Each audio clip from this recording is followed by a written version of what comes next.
I could tell you how to make homemade ice cream. And how's that, sir? You turn the crank clockwise, but you have to be facing from this way. If you turn it clockwise from this way, it's the wrong way. So from the right way, you got to turn it clockwise. And what happens if you turn it counterclockwise or sit the wrong way and turn it clockwise? Well, you unwind all the mix and you get cream and eggs and sugar. Uh-huh. You got to do it this way to get it all wound up. Now, if you were in Australia, where the force of gravity is different than here, would you then turn it counterclockwise as opposed to clockwise?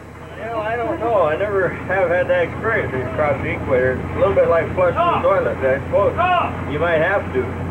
But it's important you turn it at 42 revolutions a minute. 42 revolutions a minute? If you turn it at 41, it gets grainy. If you turn it at 43, it turns to soup. Uh-huh. But you hold it right at 42. And how many revolutions are you on right now? 14,217. Uh-huh. And how many minutes have you been doing it? Well, I'm coming right up on 20 minutes. And it's supposed to be done in 15 minutes, so I must have got off rhythm there somewhere along the line. Uh-huh. Well, how do you know when it's done? It takes longer to freeze it in cold weather than it does in warm weather. I'll tell you that. Okay. And it's usually done if you can't turn the crank anymore. Uh-huh. So if you want to get it done sooner, you have somebody weaker do the job.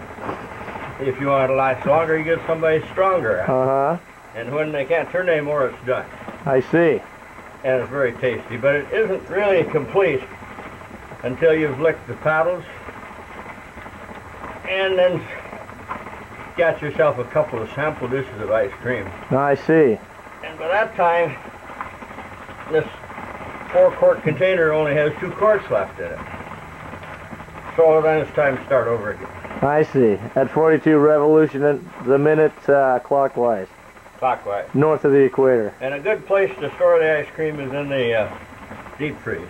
Uh-huh. It doesn't store well in the microwave, although it tastes a little like baked Alaska. And how often do you make ice cream in a year's time? Well, not nearly often enough, but about twice. About twice. Okay.